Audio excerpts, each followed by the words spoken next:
Dear students, welcome to DSEJ Home Classes, a digital initiative by Directorate of School Education, Jammu.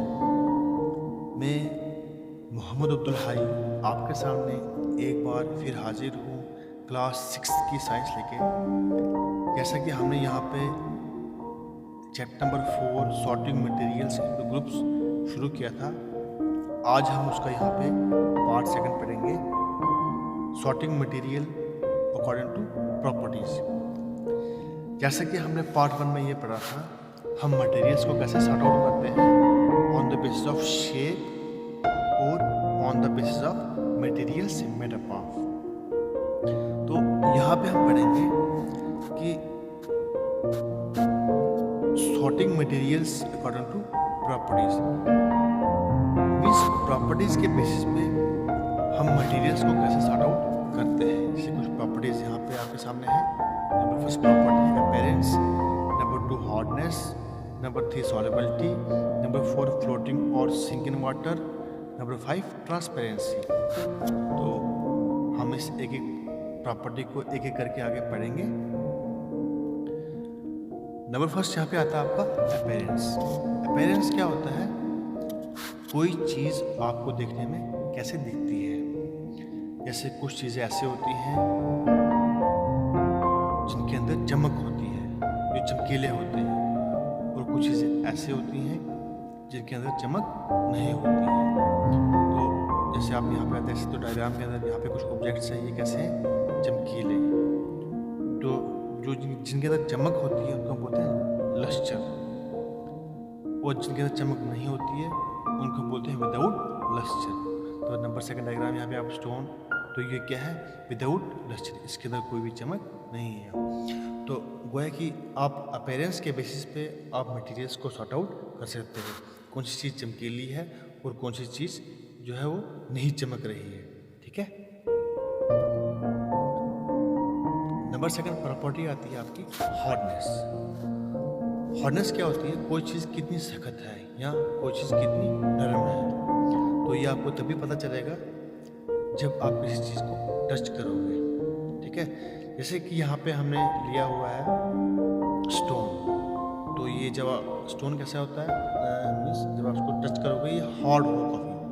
ठीक है। Number second diagram यहाँ पे आपकी black, जब आप उसको टच करोगे तो ये कैसे होती है? नरम, सॉफ्ट होती है। ठीक है। तो गोया कि इस हार्डनेस के बेसिस पे आप मटेरियल्स को सॉर्ट आउट कर सकते हैं, कौन सी चीज़ हार्ड है और कौन सी चीज़ सॉफ्ट है। इसके बेसिस पे आप जो है मटेरियल्स को सॉर्ट आउट कर सकते हो, अलग कर सकते हो।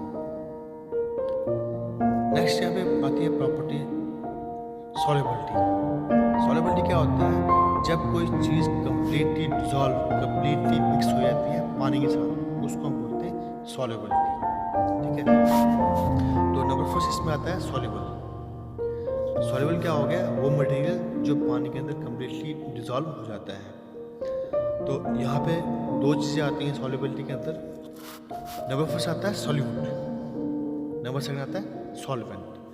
सॉल्यूट प्लस सॉल्वेंट वो क्या बनाते हैं? सोल्यूशन। जो चीज़ हम ले रहे हैं मिक्स करने के लिए, ठीक है, पानी के अंदर जो चीज़ हम लेते हैं उसको बोलते हैं सोल्यूट, और जिसके अंदर हम उसको डालते हैं मिक्स करने के लिए उसको बोलते हैं सॉल्वेंट। तो गोया कि सोल्यूट प्लस सॉल्वेंट वो क्या बनाते हैं? सोल्यूशन। ठीक है। तो नंबर सेकंड यहाँ पे आता है आपका इनसॉल्युबल, जो पानी के अंदर मिक्स नहीं होती है। ठीक है। जो मटेरियल पानी के अंदर मिक्स नहीं होता है उनको बोलते हैं इनसॉल्युबल। जैसे आप यहाँ पे डायग्राम के अंदर देख सकते हो, यहाँ पे डायग्राम है, यहाँ पे कुछ मटेरियल्स इन्होंने लिया हुआ है, तो ये मिक्स नहीं हुआ है, ये पानी के नीचे जाके सेटल हुआ है। इसको हम सेडिमेंटेशन भी बोलते हैं। तो गोया कि सॉल्युबिलिटी की बेसिस पे आप मटेरियल्स को सॉर्ट आउट कर सकते हैं, कौन सी चीज़ सॉल्युबल है और कौन सी चीज़ इनसॉल्युबल है। इसके आधार पे भी आप क्या कर सकते हो? चीज़ों को सॉर्ट आउट, चीज़ों को सेपरेट कर सकते हैं। ठीक है।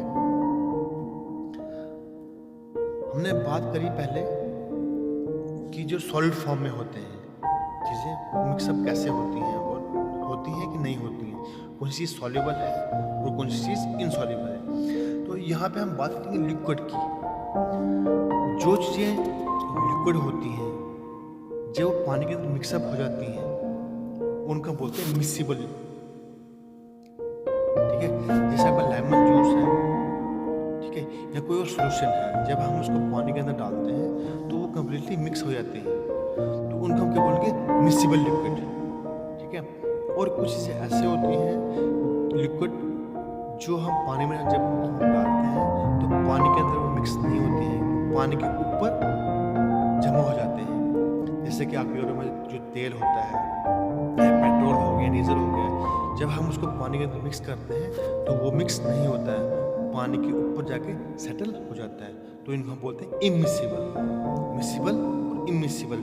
मिसिबल हो गया कि जो मिक्सअप, जो लिक्विड्स मिक्सअप हो जाते हैं, मिक्स हो जाते हैं, उनको बोलते हैं मिसिबल। और जो लिक्विड्स पानी के अंदर मिक्स नहीं होते हैं उनको बोलते हैं इमिसिबल। इसके अलावा आप देख सकते हो कि जो गैसेस हैं जैसे कार्बन डाइऑक्साइड और ऑक्सीजन, वो भी पानी के अंदर मिक्स हो जाती हैं। जो पानी के अंदर लिविंग ऑर्गेनिजम्स रहते हैं वो डिजॉल्व ऑक्सीजन लेते हैं, कि जो ऑक्सीजन पानी के अंदर मिक्स होती है उसको वो इस्तेमाल करके अपना सर्वाइवल वहाँ पे करते हैं। और कुछ गैसेस ऐसे होती हैं जो पानी के अंदर मिक्स नहीं होती, जैसे नाइट्रोजन और हीलियम, ये पानी के अंदर मिक्स नहीं होती है। तो वो है कि आप इसके आधार पे भी, इसके बेसिस पे भी आप मटेरियल को सॉर्ट आउट कर सकते हैं, कौन सी चीज़ें मिसिबल हैं, कौन सी चीज़ें इमिसिबल हैं। ठीक है, नेक्स्ट हम प्रॉपर्टी देखेंगे ट्रांसपेरेंसी। तो इसमें नंबर फर्स्ट आता है आपका ओपेक। ओपेक ऑब्जेक्ट्स क्या होते हैं? ओपेक मटेरियल्स कौन से मटेरियल्स होते हैं जिनके अंदर लाइट पास नहीं होती है, उनको हम बोलते हैं ओपेक ऑब्जेक्ट्स, ओपेक मटेरियल्स। जैसा कि आप यहाँ देख सकते हो, एक शीट है, ये इसके आर पार हमें नहीं दिख रहा है, इसके अंदर लाइट पास ऑन नहीं हो रही है, तो गोया कि ये क्या है, ओपेक ऑब्जेक्ट्स है, इनके अंदर लाइट पास ऑन नहीं होती। जैसे आपके घर में जो दीवार है, दीवार से आपको बाहर दिखता है, नहीं दिखता है, तो गोया कि जो आपके लिए जो दीवार है वो क्या है, ओपेक है। ठीक है, तो नंबर सेकंड इसमें आता है ट्रांसपेरेंट। ट्रांसपेरेंट मटेरियल्स कौन से होते हैं, ऑब्जेक्ट्स कौन से होते हैं जिनके अंदर हमें आर पार कम्प्लीटली हमें दिखता है, बिल्कुल सामने जो है दिखता है। जैसे आपके घर में जो आप खिड़की में जो शीशे होते हैं आप उनके अंदर बाहर देख सकते हो, तो गोया कि जो मिरर जो शीशे हैं वो क्या है, ट्रांसपेरेंट है। यहाँ पे आप देख सकते हैं ये शीट निकली है, ये कौन सी शीट, ट्रांसपेरेंट शीट, इसके आर पार जो हमें कम्प्लीटली दिख रहा है। ठीक है, तो नंबर थर्ड आता है आपका ट्रांसलूसेंट। ट्रांसलूसेंट क्या होता है, जिसके आर पार आपको थोड़ा सा दिखता हो, आपको धुंधला दिखता हो, तो वो कौन से ऑब्जेक्ट्स आ गए, ट्रांसलूसेंट ऑब्जेक्ट्स या ट्रांसलूसेंट मटेरियल। ठीक है, यहाँ पे आप डायग्राम के अंदर देख सकते हो, ये डायग्राम है, तो आप देख सकते हो इसके हमें जो उस पार हमें थोड़ा जो है दिख रहा है, लेकिन क्या दिख रहा है, धुंधला दिख रहा है, तो ये कौन से ऑब्जेक्ट्स आ गए, ट्रांसलूसेंट। तो वो है कि आप ट्रांसपेरेंसी के बेसिस पे भी आप क्या कर सकते हो, मटेरियल्स को सॉर्ट आउट कर सकते हो, मटेरियल को जो है सेपरेट कर सकते हो।